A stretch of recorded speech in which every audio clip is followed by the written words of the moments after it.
So, here in week 2, we're going to talk about how languages work. When you speak only one language, so for example, if you speak only English, it might be difficult for you to imagine how other languages work. It turns out that all languages can do whatever the language you speak can do. In English, if English is your only language, you know that you can ask questions to get information, and you can make statements to get action. So for example, you can ask your students, what is the sum of 45 and 62? And you'll get an answer. Or you can ask a question, how do plants transform chlorophyll into food? And you get answers. You get the information by asking those questions in English. But you can also make statements like, Anthony is sitting up straight and being quiet. It's a statement. Anthony is sitting up straight and being quiet. When you as the teacher want all students in the room to be sitting up straight and be quiet. So you're making a statement, but you are asking for everyone to comply.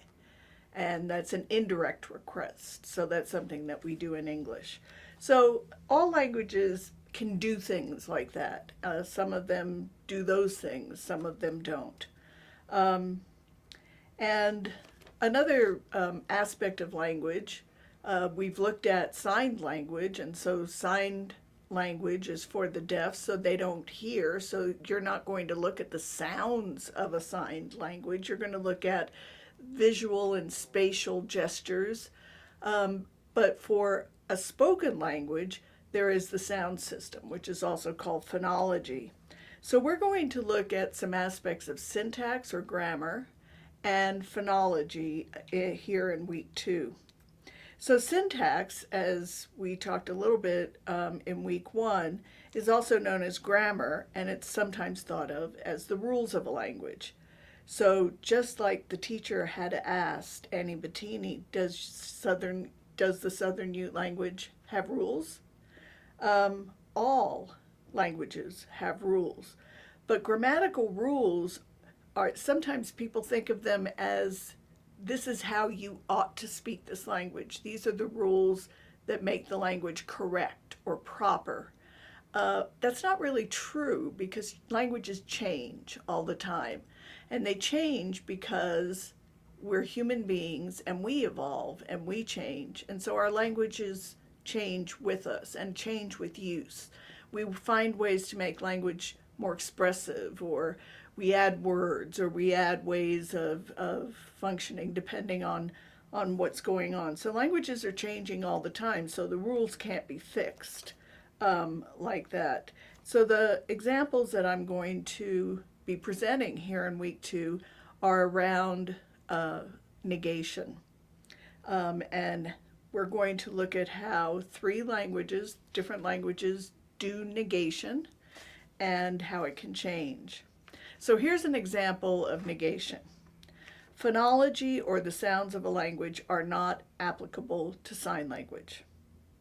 Are not applicable to sign language. That's negation. In spoken language, we're impacted by phonology, the sounds of a language, whereas sign language is not impacted by the sounds of a language. But in spoken language, we are. And we're going to look at 2 different aspects. One is accents. And so you've been listening to me now, and I'm speaking English. Have you determined that I'm a native English speaker?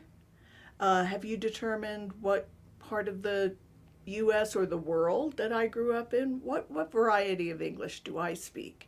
I know that you've made judgments about me, and if you haven't, you just did. And so you have thought about what kind of English I'm speaking and if I'm a native speaker.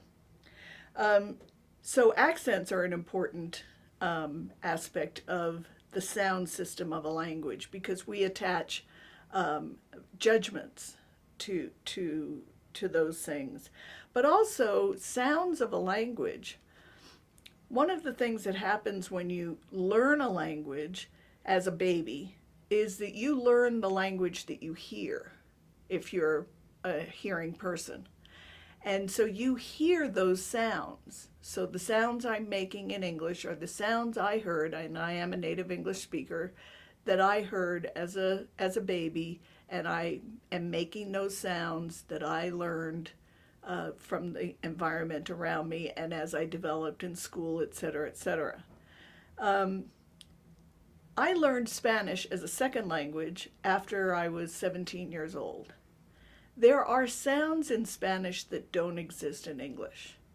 One of those sounds is the trilled R. And I have learned to make that sound, but I will never sound like a native speaker making that sound. So for example, that trilled R sound exists in the word perro, which is dog. Perro. The non-trilled word like that is pero, which is but. Like, but I was trying to say dog. So the difference between pero with a flap R and perro with a trilled R is the difference between those two words. So it makes a difference. You have to have that sound. As a non-native speaker of Spanish, I can make that sound, but I can't get from the P to the O with that R in between as fast as a native speaker can. I simply can't do it. So as I'm talking, my speech onset speech sound will slow down. So, yo tengo un perro, I have a dog, is not ever going to sound like a native speaker because of my inability to make that sound smoothly connected with the sounds before it and after it. So we're going to be looking at syntax and phonology in week 2 about what is language.